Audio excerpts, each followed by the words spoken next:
Untuk menegakkan diagnosa demam rematik, kita menggunakan kriteria diagnosa WHO 2002-2003. Untuk menegakkan demam rematik itu ada 3 hal yang diperhatikan. Yang pertama kriteria mayor, yang kedua kriteria minor, yang ketiga adalah bukti streptococcus infeksi. Untuk kriteria mayornya itu ada karditis. Karditis biasa ditandai dengan adanya murmur, ya, peningkatan CTR pada pemeriksaan fototoraks, dan pembesaran jantung itu adalah tanda karditis. Kemudian poliartritis ini biasanya pada sendi-sendi yang besar, ya, sendi besar, contohnya sendi siku, sendi kaki, dan berpindah-pindah. Kalau korea itu adalah gerakan yang tidak terkontrol, ya. Tapi kadang-kadang gerakan ini terjadi tanpa disertai dengan perubahan emosional.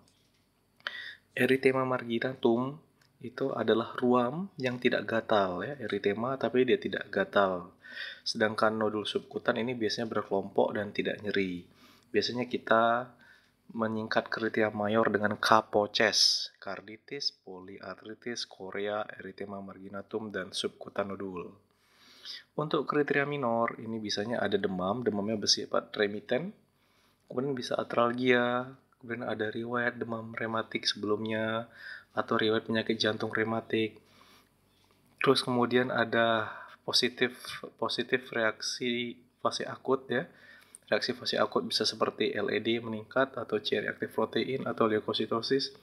Kemudian ada di EKG dijumpai interval PR yang memanjang.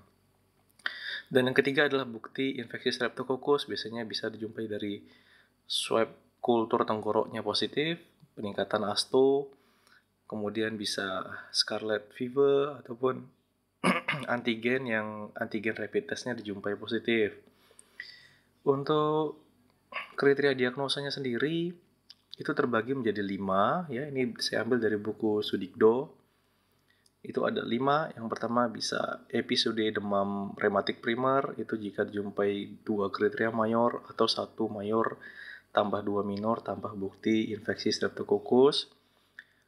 Kemudian demam rematik tanpa penyakit jantung rematik itu ada 2 kriteria mayor dan 1 mayor atau 2 minor tambah bukti streptococcus infeksi. Ketiga, demam rematik recurrent dengan penyakit jantung rematik itu ditegakkan dengan kriteria 2 minor tambah bukti infeksi streptococcus. Kemudian rematik korea ini ada salah satu kriteria mayor tetapi tidak dijumpai bukti infeksi streptococcus. Kemudian ada lesi katup kronis penyakit jantung rematik, ini tidak dibutuhkan kriteria khusus dalam menegakkan diagnosanya.